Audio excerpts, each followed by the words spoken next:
You're watching News 3 Now, live at 4, moving forward.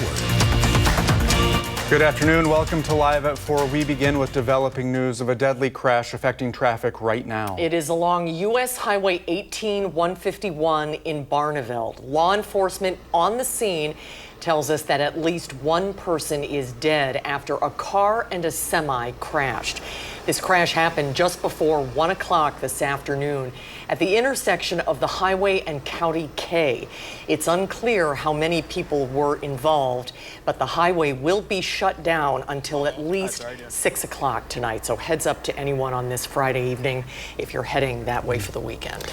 Well, to our weather now, let's get a look at our first warn forecast. Kind of a gloomy day out there, and Blaze is looking at some showers for the evening. That's right, and I've got a friend behind me, a nice little turkey enjoying the bird seed. We do have some showers moving across parts of central and southern Wisconsin at this hour. Let's take a look at radar 3000, stretching from the Dells all the way into northern Illinois, beginning to see some of those light to moderate showers moving out of Iowa County into more of western Dane County. Mount Horeb, that shower is just north of us, and just to the east of us in Dodgeville and Mineral Point, we find that line of showers as well. That extends into parts of Greene County as well.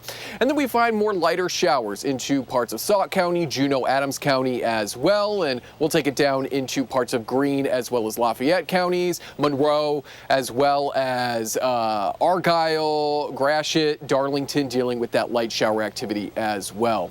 Over the next couple of hours, we'll continue to sit underneath these mostly cloudy conditions, those rain showers on and off throughout the rest of your evening. You can track them out using the First Warn Weather app as well.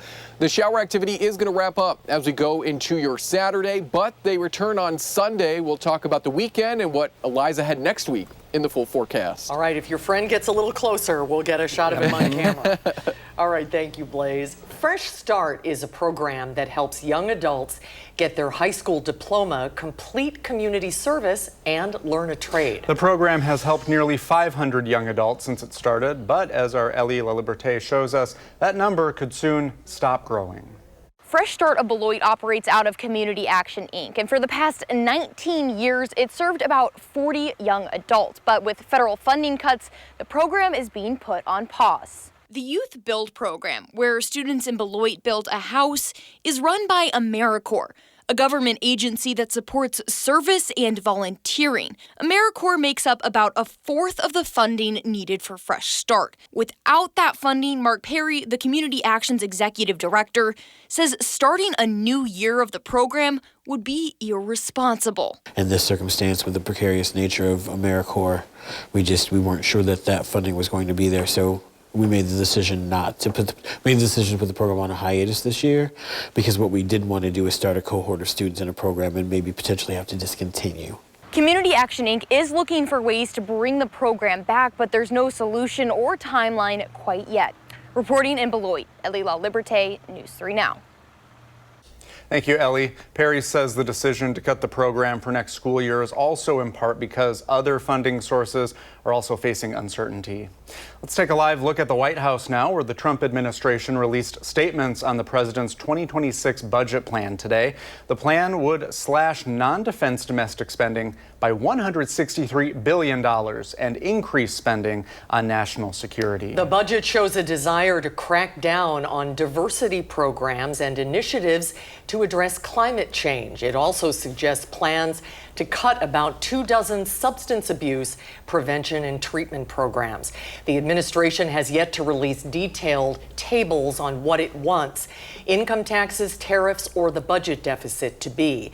Budgets do not become law, but serve as a touchstone for the upcoming fiscal year debates. The budget primarily serves as a statement of the president's values and defines second-term pursuits. As Republicans in Congress consider sharp cuts to Medicaid to enact the president's agenda, Democrats are hearing from constituents who are worried. Senator Tammy Baldwin was in Madison today to attend a roundtable on Medicaid. Her visit follows a report earlier this week. Wisconsin could lose billions of dollars in federal Medicaid money over the next decade if the GOP passes its sweeping tax and spending cuts package. It also comes after GOP U.S. Representative Ryan Stiles said he wants to see work requirements for Medicaid.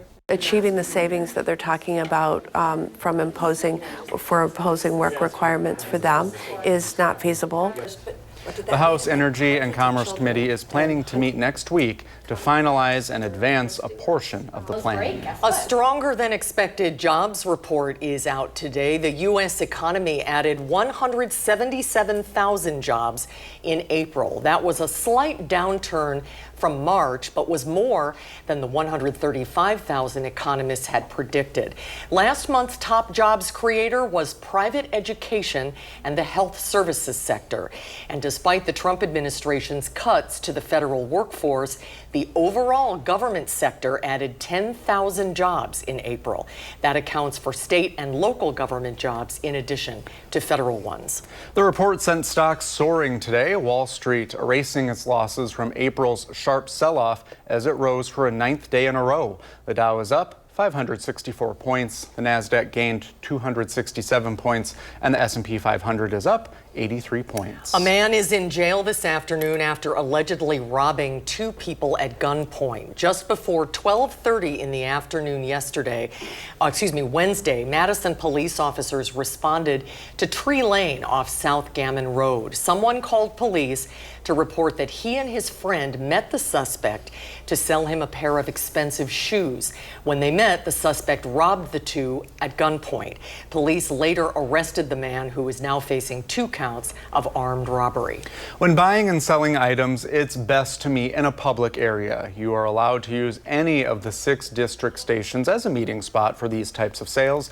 Madison police say all of these areas have video surveillance and they are all well lit. A new report from the Wisconsin Policy Forum shows in order for Sun Prairie to maintain its fire and EMS response levels, the city may need a new approach. In recent years, Sun Prairie has extended its EMS service area, stopped serving a nearby town, converted its once private fire department to a city agency, and faced the loss of veteran part-time firefighters. All of this as responses from city firefighters tripled between 2014 to 2024.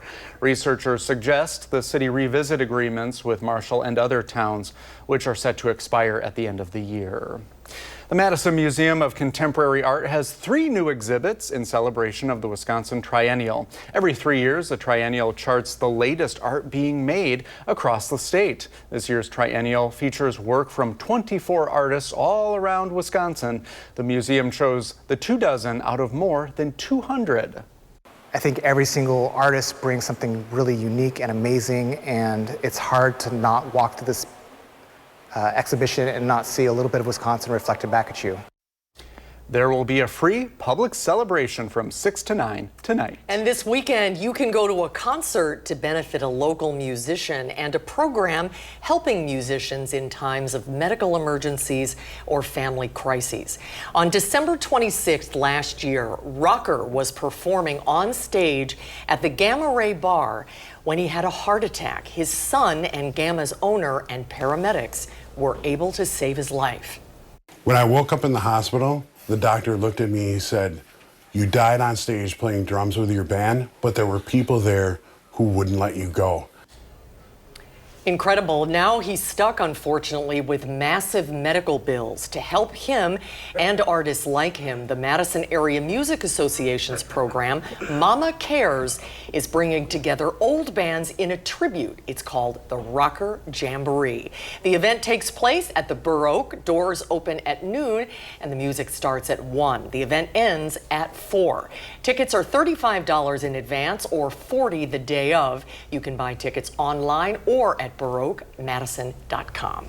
Coming up on Live at 4, how the end of a tariffs loophole could affect prices. Plus, the Hilldale Farmers Market returns this weekend. We'll talk about the new options you'll find there this year when Live at 4 continues.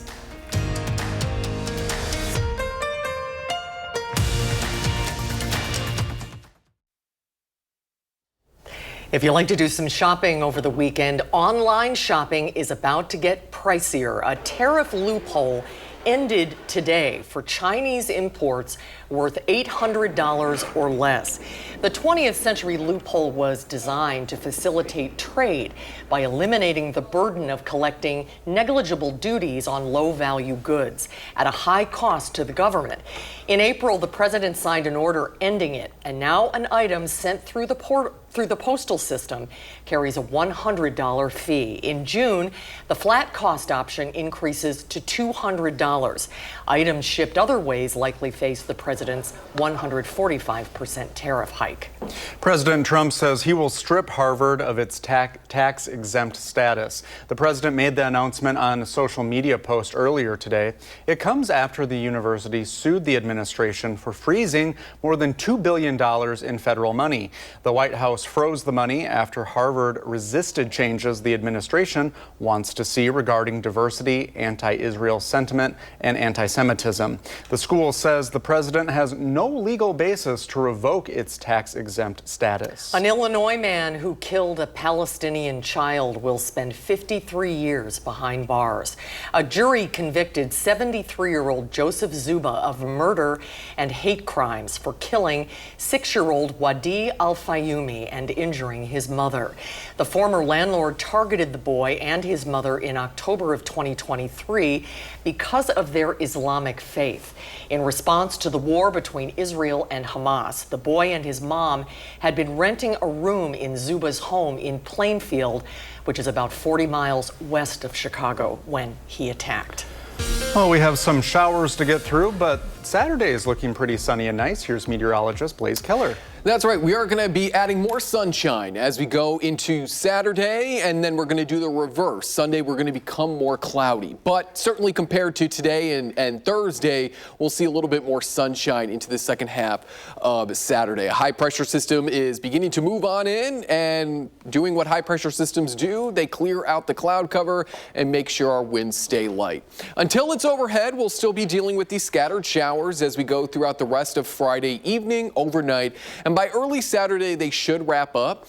Now, if we can clear out the clouds sooner rather than later on Saturday, we could easily get into those low 60s. But if we keep the cloud cover through the early afternoon, we're looking at more or less the mid to upper 50s for Saturday. Clear skies Saturday night, and then Sunday we do, as I said, the reverse. We start off mostly sunny to partly sunny, and then clouds start to move on in as our first of two cutoff lows retrogrades, which is just a fancy way of saying it moves backwards. And that's the reason why our weather will be coming out of the southeast on Sunday.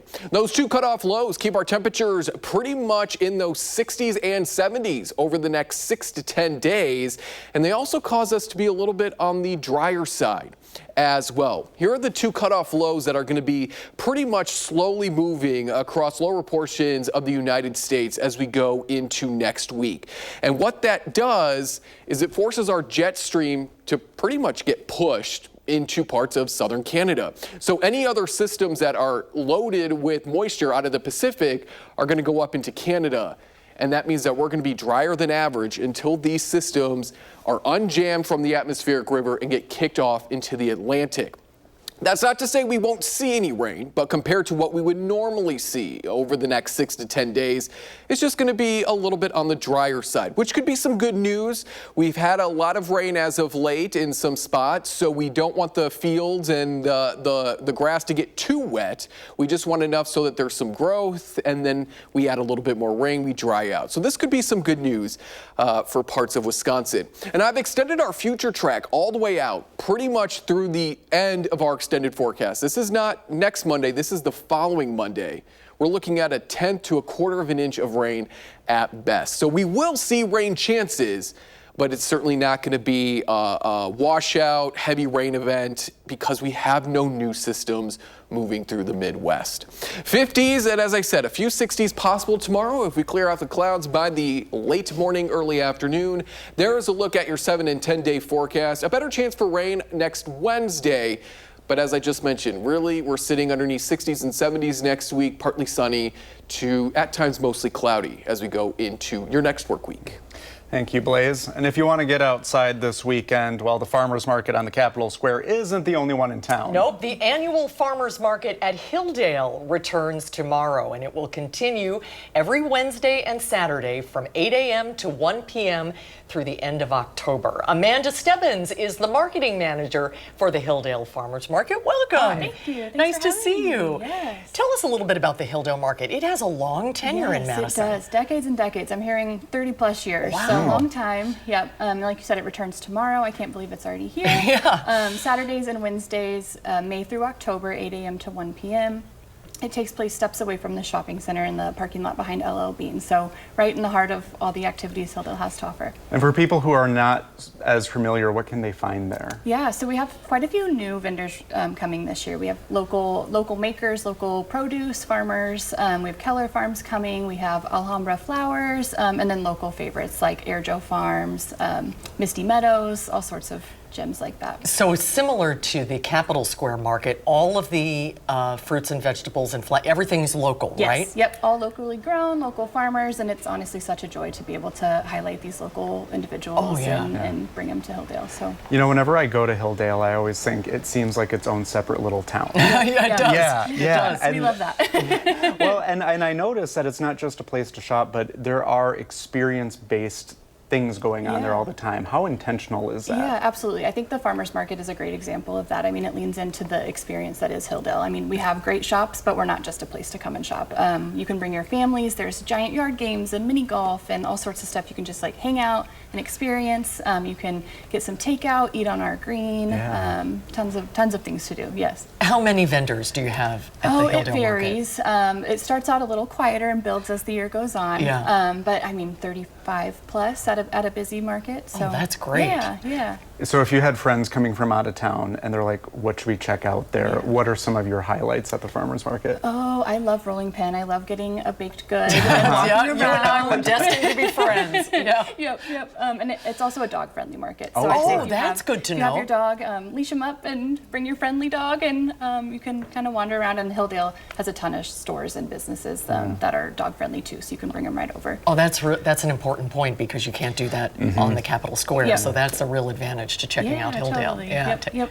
What do you hear for feedback? I mean, everyone's excited for spring, for summer, and this is just a way for people to get together and enjoy our local producers. Yep, totally. I think you see farmers markets being advertised and you're like, yes, sunshine is coming, summer More is the coming. merrier. Yes, yep. So, I mean, we just hear excitement. Everyone's very excited for our market. They say it's a great size. The parking is very easy. You can park right by a tent and walk right up, basically. So, just a lot of positive reactions so far. So, yeah. Well, best of luck tomorrow. Have a you. great season. Best Thank time of the you. year is here when the Yes. markets are back. Great to see you. Have a good you. weekend. Thank you. Coming up on Live at 4, if your spidey senses are tingling a little bit, it means there are some new things to watch this weekend. You can revisit a hit Spider-Man adventure or get caught in a web of intrigue and mystery with a long-awaited sequel. Will Loper has a look at what is streaming on the Loper Report when we come back.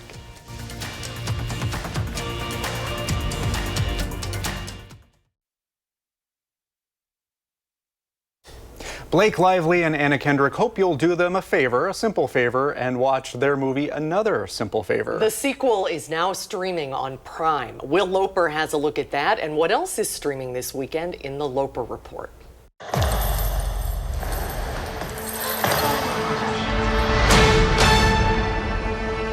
Emily, how are you here? I'm getting married. Will you be my maid of honor?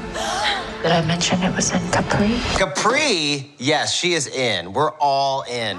Watch Anna Kendrick and Blake Lively chew up the scenery in Another Simple Favor, newly streaming on Amazon Prime Video. Gotta figure out what she's up to. We all process the happiest day of our life differently. Kendrick must find out what sort of revenge Lively's character has planned for her at an extravagant wedding in Italy. What is the game here?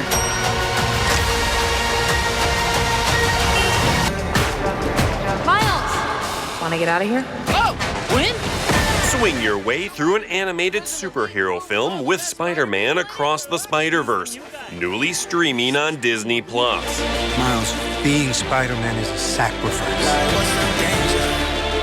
You have a choice between saving one person and saving every world. The sequel to 2018's Into the Spider-Verse continues to follow Miles Morales and Gwen Stacy as they enter a multiverse full of even more Spider-Man variations and villains. Text Danny and Claude. ETA 431, please be ready. And watch the dynamics of a friend group change in The Four Seasons, newly streaming on Netflix. Are you guys happy? What kind of question is that? Come on. We sit in the same room, monitoring different screens. We're like coworkers at a nuclear facility. Tina Fey, Coleman Domingo, Steve Carell, and more star as six friends whose relationships get upended after one couple announces their split. We have chosen each other. Come here. For Live at 4, I'm Will Loper. Oh, that looks really good. What a cast. I love With a Simple Favor, and then that series, the cast just gets to go on these like vacations, basically. Exactly. These wonderful locations. What a gig. Yeah. Well, coming up on Live at 4, how the governor is responding to threats from the Trump administration. Plus, we hear from Madison police amid an increase in car thefts in Madison.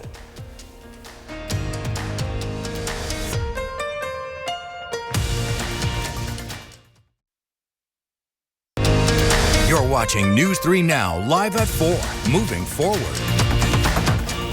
Oh, I am itching to get outside this weekend, perhaps. I am as well. It's going to be a great weekend, even though it's a little cloudy and chilly today. And then look at this. The weather words, 70s return next week. We like that, Blaze. Let's hear about that. Yes, 70s do return next week, and we can thank a cutoff low for that because that means our weather, mainly our temperatures, really don't change as long as it sits overhead. Until then, we're going to be dealing with these showers. They're forming along a little bit of energy that's beginning to move its way across central parts of Wisconsin. Showers right now exiting Iowa County, pushing more into Dane County, Mount Horeb, Fitchburg, a few raindrops here outside the studio, up into Cross Plains, north into the Juneau and Adams County area as well, south along the Wisconsin River into the Dells, as well as Lake Wisconsin. Not as heavy as rain activity as what we're seeing in mainly Greene County right now. Pretty much all of Greene County underneath some of those moderate rain showers. Heavy at times outside of Monticello there. Could possibly push into Belleville, but I think it's going to be moving more into the Evansville area as these all move their way eastward. We're going to hang out in the 40s tonight, seasonal, underneath those mostly cloudy conditions with that chance for rain, especially early on. High pressure moves on in for the weekend. What that means for the weekend, and we'll touch more on those 70s next week in the full forecast. Thank you, Blaze. The Madison Police Department has a message for anyone parking downtown. Recently, MPD said it's had more car break-ins than usual. Our Tanisha Shaw sat down with an officer to learn more. As the weather warms up, more people will be outside enjoying Madison. There's a lot of people that are coming into the downtown area, especially on the weekends. The Madison Police Department is asking everyone to be careful when parking downtown. Analysts at Madison Police saying that we've had an increase we call them like theft from autos, so people that are breaking into cars and taking items out of cars. MPD did not have the exact number of recent reports, but according to their public crime map, there has been nearly 20 reports of break-ins within the last month. Officer Anthony Vogel said it's common for crime rates to go up this time of the year. Usually in the summer, once it warms up, I think all of our calls go up, just because due to the nice weather, there are more people out and about, and especially as more people are traveling to the Central District, we will see an increase in probably most of our call types. Tonight at 6, I'll have more on what you can do to avoid your car being broken into. Reporting in Madison, Tanisha Shaw, News 3 Now. Tanisha, thank you. Madison police ask anyone that notices anything missing from their car to call 911 or their non-emergency line. The White House is responding to a memo Governor Tony Evers sent to state employees last month on what to do if ICE shows up at their workplace. The memo tells employees to immediately notify their supervisor, ask agents for documentation of why they're there, contact their office's attorney, and avoid answering questions. And that includes not giving ICE access to confidential data and information. The president's border czar, Tom Homan, was asked about his thoughts on the memo earlier this week. Wait to see what's coming. Any updates on the military? I meant what I said. You can not support what we're doing. And you can support sanctuary cities. That's what you want to do. But if you cross that line of impediment, or knowingly harbor, concealing illegal alien, that is a felony, and we're treated as such. We do have a response from Governor Evers. He addressed Homan's comments in a video address today. I haven't broken the law, I haven't committed a crime, and I've never encouraged or directed anyone to break any laws or commit any crimes. Overnight, Republican lawmakers piled on, encouraging the Trump administration to arrest me. Showing threats like this should be of concern to every Wisconsinite and every American who cares about this country and the values held here. The White House has not responded to Governor Evers' comments. One Wisconsin official has been arrested, however, related to federal immigration enforcement. Milwaukee Judge Hannah Dugan faces charges of obstruction of justice. Political reporter Will Keneally shows us. Well, this stems from actions that took place in the judge's courtroom. The complaint against the judge alleges that she tried to help a person in her court avoid arrest by immigration agents. Now, I spoke with UW legal expert John Gross about what kind of impact that might have on Wisconsin's court system.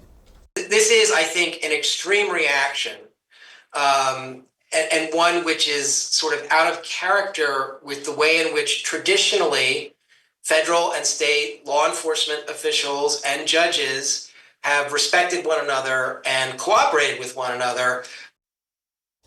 Now, Gross says he's seen other instances where law enforcement may want to make an arrest in a court, and it's usually a lot more collaborative. They might be a little bit more discreet, asking a judge, hey, we want to talk to this person. Can we, do your court business, and we'll detain them afterward.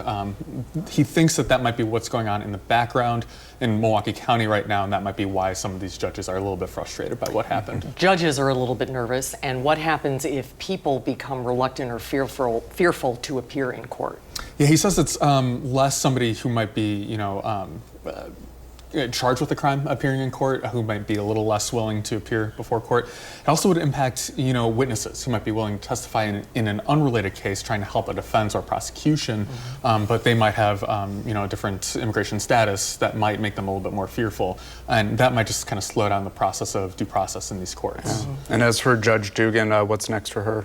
Well, right now she's suspended. That's an order that came down from the state Supreme Court. And John Gross tells us that that's not necessarily unusual. You might see a judge kind of face that when they might face a DUI, for example.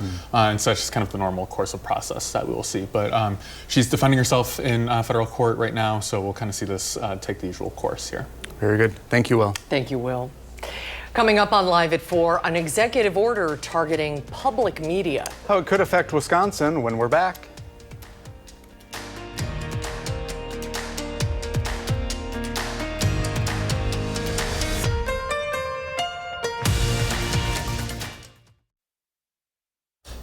On Thursday, President Donald Trump signed an executive order aimed at cutting money to NPR and PBS. The order directs the Corporation for Public Broadcasting to end federal funding for National Public Radio and the public broadcasting system. Earlier today, I spoke with PBS Wisconsin's Director of Television, John Miskowski, about the potential impacts here.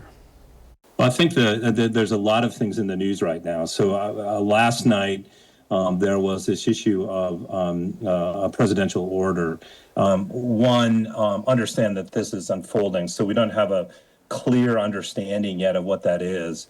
But folks should understand that is the Corporation for Public Broadcasting is not a federal agency, and that its congressional charter, if you will, is very clear about independence. So that will play out.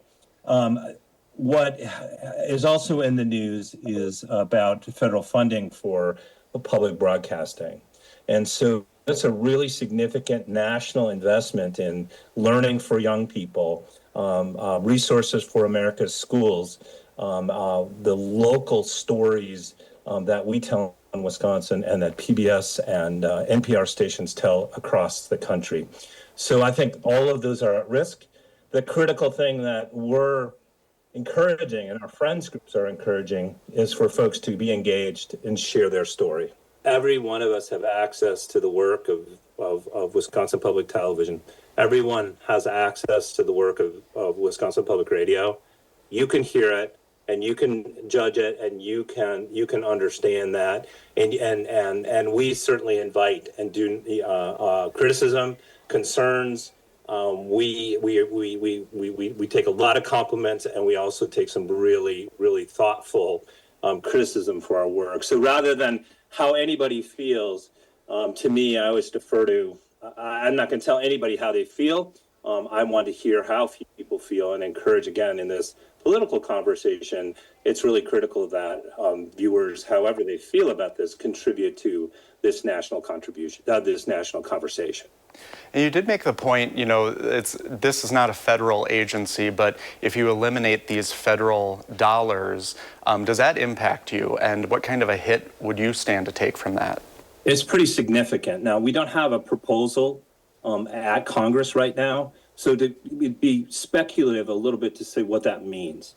But federal funding has been really critical in building out public media across the country.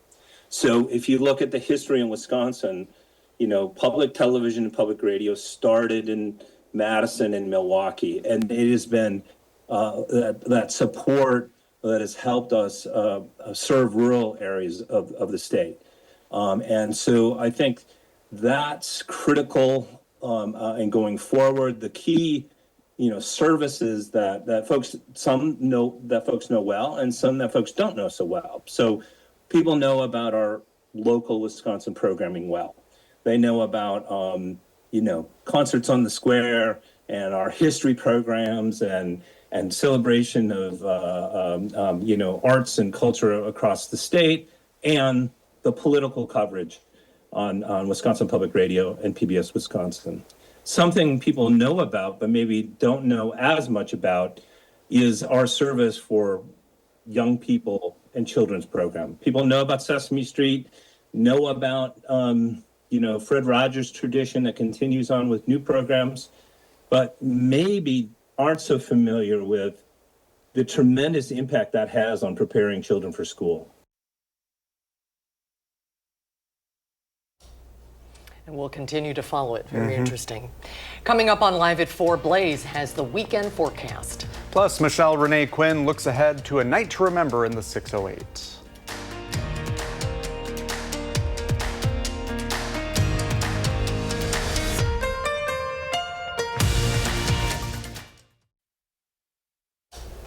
In the 608 today, we're talking to the organizers of a night to remember. Our Michelle Renee Quinn joins us this afternoon, filling in for Josh Spreiter. Hey guys, I'm out here at Heartland Church, and we are looking ahead in the 608 for this weekend to a night to remember. Now I'm here with event organizer Libby. How are you? Hi, I'm good. How are you? I'm doing well, thanks for asking. Can you tell me a little bit more about a night to remember? What is it? Yeah, so Night to Remember is happening this Sunday from 5 to 8 p.m. at the Monona Terrace. It is a prom-like experience for adults, teens, and children with disabilities, so just a great excuse to be able to celebrate them and really love on them. And can you tell me why it's so important to raise awareness and celebrate about people with disabilities? Yeah, absolutely. So this is a really special experience because not only can those folks really enjoy their night and have a ton of fun, but they're also paired with a host. So it takes just as many hosts as it does honored guests to put on this event, but it's really a magical night because they get to hang out and our hosts get that experience to connect with someone that maybe they normally wouldn't. And it really can shift perspectives and break down barriers, and it's just a really special evening. And every year you guys have a theme. This is the 10th year, so you kind of are going all out. So Yes. What is this year's theme? This year's theme is a space theme. It's on May 4th, so obviously we had to lean in and do the National Star Wars Day, so it is going to be an out-of-this-world experience with lots of space games and fun costumes, so it'll be a lot of fun. Definitely sounds like it. Yeah. Now, for people who are interested, you mentioned volunteers. How can people volunteer? Yep, so our official volunteer registration for hosts is closed, but you can show up day of at the Monona Terrace on Sunday and join our paparazzi. So we have a big crowd of cheering fans that our honored guests get to walk through on their way into the ballroom, and we are always looking for more folks to fill those spaces. So join the paparazzi. Once again, that event is happening this Sunday at Monona Terrace. It's free, open to everyone from 5 to 8 p.m. So if you're looking to do a little dance and help celebrate, be ready to rock it. Thank you, Michelle Renee, and to Libby as well. Let's see if our weather is ready to rock for them. Here's Blaze. And we are looking at a pretty quiet 7 to 10 days. The reason being our jet stream is going to get backed up. Now, earlier in the newscast, we talked about what that means for our chances for rain. And now we're going to focus on what that means for our temperatures over the next 6 to 10 days and even beyond that. Quickly, though, a high pressure system is going to be moving on in, and that's going to clear out the clouds overnight and throughout Saturday morning. If we do this sooner rather than later, we're looking at more sunshine for the rest of Saturday and temperatures getting into those low 60s. If we keep the cloud cover through at least the early afternoon, I'd bank on more of the mid to upper 50s for highs on Saturday. Sunday, we're going to do the reverse. So we're going to add back that cloud cover as we go throughout the day, as one of two low pressure systems gets stuck and it retrogrades, which is just a very fancy term for just moving backwards. That rain is going to come out of the south and east as opposed to the west. So we're going to get some showers Sunday night into Monday. And I mentioned that our temperatures, because we don't move in any new systems, we don't get any new air to really play with, if you will. Upper 60s to low 70s from Tuesday all the way through that following Monday, because nothing is going to clear out that air mass that the one low pressure system kind of brings in and just has it sit over us as we go into next week. And if we look at our temperature trends over the next 6 to 10 days, we're leaning slightly warmer than average across central and southern parts of Wisconsin, about 30 to 50%. And then we see that kind of expand a little bit more, and our chances of being warmer than average from the 10th through the 16th jump up to about 60 to 70%, because all of that warmer air that we can't tap into because of that jammed up low pressure system builds to our west. And once the jam gets cleared out of the river, we then can tap into that warmer air that's been building off to our west. So once the river gets flowing, we will start to see warmer temperatures move on in. And you can see that here as we look to not this Saturday, but the following Saturday. We're looking at warmer temperatures off to our west, and once that jam gets cleared, where does that air have to go? Well, it has to go eastward, so we start to warm on up. Yellows and oranges, meaning warmer temperatures for us as we go into that following weekend. 50s and 60s for Saturday, partly sunny by the afternoon, and we'll stay clear Saturday night into Sunday. There is a look at that 7 and 10 day forecast. Again, the warmer air is going to really move in as we go into the following weekend. But 60s and 70s will take it starting Tuesday through at least Friday of next week. And then it looks like we hang out in the low 70s from that Saturday into that following Monday.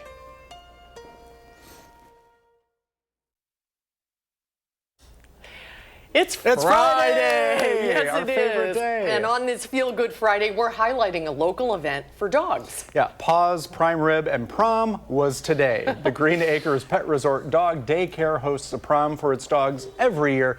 Don't they look happy? Well, this year's event was inspired by supper clubs from Portraits Benefit the Dane County Humane Society. I'm always impressed by how they can get so many dogs into costumes, dressed up. I know, and do you think they like that?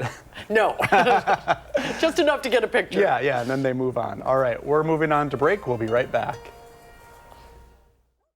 John Patterson stops by the studio. We'll talk about the Madison Police Department's annual report.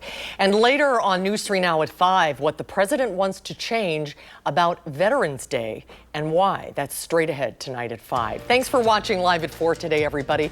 Have a great weekend. We hope to see you right back here on Monday. News 3 Now at 5 starts right now.